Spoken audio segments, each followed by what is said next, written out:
नमस्कार दोस्तों, class 7 mathematics में 4.1 एक्सरसाइज हमारी कंटिन्यू है। क्वेश्चन नंबर 4 तक हमने पहले ही सॉल्व कर लिया। आज हम सॉल्व कर रहे हैं question number 5। Right the following equations in statement form. यानी यहाँ पर कुछ इक्वेशंस हमको गिवन है, इनका हमें क्या बनाना है, स्टेटमेंट फॉर्म बनाना है। अब आप देखिए, जैसे फर्स्ट इक्वेशन है p+4 = 15। तो अब जो इस इक्वेशन में दे रखा है वही चीज़ हमें किस में लिखनी है, स्टेटमेंट में लिखनी है। जैसे p और 4 को प्लस कर रहे हैं, वो चीज़ हम उसको स्टेटमेंट में लिखेंगे। तो इसको हम किस तरीके से स्टेटमेंट फॉर्म में लिखेंगे, चलिए देखते हैं। देखिए अब आप p+4 = 15, the sum of number p and 4 is 15। ये हो गई इसकी statement form. m-7 = 3, 7 subtracted from m is 3। 2m = 7, यानी m के साथ क्या हो रहा है, 2 मल्टीप्लाई हो रहा है। तो इसको हम कैसे लिखेंगे, 2 × m इज 7। m/5 = 3, m से डिवाइड क्या हो रहा है, m 5 डिवाइड हो रहा है, ठीक है। The number m is divided by 5 gives 3। Next है 3m/5 = 6, 3/5 of the number m, यानी 3/5 हो गया इस m का, इज 6। नेक्स्ट है 3p+4 = 25, 3 × p+4 गेट्स 25। नेक्स्ट है 4p-2 = 18। इसको हम ऐसे भी लिखेंगे कि if you take away 2 from 4 × p you get 18। Next है p/2 + 2 = 8, if you added 2 to half is p you get 8। तो दोस्तों ये था क्वेश्चन नंबर 5। अब हम क्वेश्चन नंबर 6 को सॉल्व करेंगे। क्वेश्चन नंबर 6 है, set up an equation in the following cases. ये जो केसेस हमारे पास गिवन है, इनकी हमें इक्वेशन फॉर्म तैयार करनी है।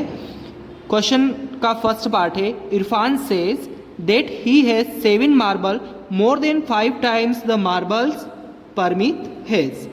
Irfan has 37 marbles, take m to be the number of Parmit marbles. Question हमें क्या कह रहा है कि इरफान के पास मार्बल्स है, वो कितने हैं, परमित के मार्बल्स से 5 times और 7 मोर देन, यानी परमित का जो मार्बल्स है वो है, उसके पास है m मार्बल्स। m का 5 times यानी क्या हो जाएगा, 5m, और कितने ज़्यादा है, 7 ज़्यादा है, तो 5m + 7, 5m + 7 = 37। ठीक है, ये आ गए इरफान के मार्बल्स। ये हो गई उसकी इक्वेशन फॉर्म्स। इक्वेशन फॉर्म कैसे तैयार की, एक बार वापस इसको आप देख लीजिए कि परमित के पास m मार्बल्स थे, ठीक है। अब इरफान के पास जो मार्बल है वो कितने हैं, परमित के मार्बल का 5 times यानी 5m, और उसके मार्बल्स का 7 मोर देन, यानी 5 times और 7 मोर देन। तो मोर देन आ रहा है मतलब प्लस लगाएंगे, और 5 times यानी m से मल्टीप्लाई कर देंगे, इज 37, यानी इक्वल में हम 37 लिख लेंगे।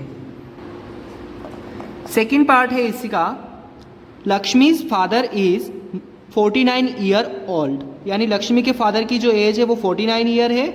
ही is 4 years older than 3 times Lakshmi's age, take Lakshmi's age to be y year, यानी he is 4 year older than 3 times Lakshmi's as.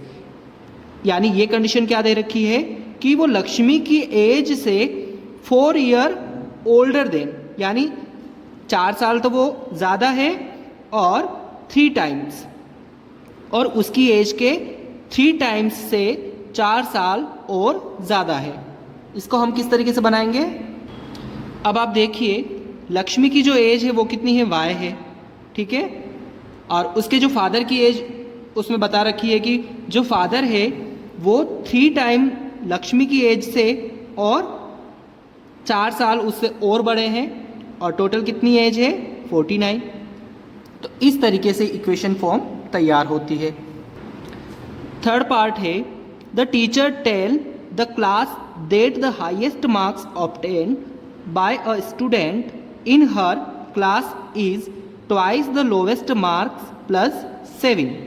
The highest score is 87, take the lowest score to be L। Lowest score को हमें L लेना है, और हमें condition क्या दे रखी है कि एक टीचर क्या कर रहा है, कि क्लास के अंदर जो हाईएस्ट मार्क्स है वो लोवेस्ट मार्क्स है उसका तो ट्वाइस है और +7 है, यानी लोवेस्ट मार्क्स का ट्वाइस +7 कितना है 87। इस तरीके से इसकी क्या बनेगी, इक्वेशन फॉर्म बनेगी।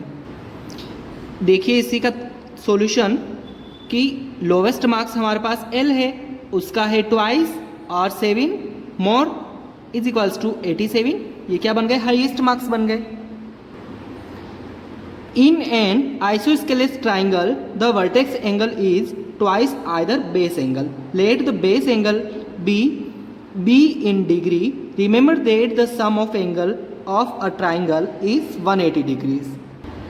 क्वेश्चन 4 में हमें क्या बताया गया है कि एक आइसोस्केलेस ट्राइंगल है। अब आपने ट्राइंगल के टाइप्स में पढ़ा ही होगा आइसोस्केलेस ट्राइंगल क्या होता है। जैसे मान लो मैंने इसको नेम भी दे दिया है ABC। आइसोस्केलेस ट्राइंगल यानी जिसकी दो साइडें इक्वल होती है, दो साइडें इक्वल होगी तो उसमें और भी क्या होगा, उसके दो एंगल भी क्या होंगे, सेम होंगे।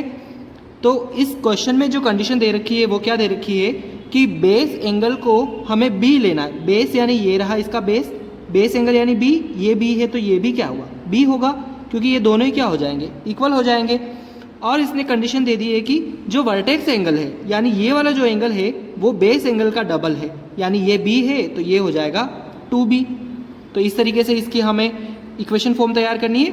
अब sum of all interior angle of a triangle is 180 degree, तो B plus B plus 2B is equals to 180 degree.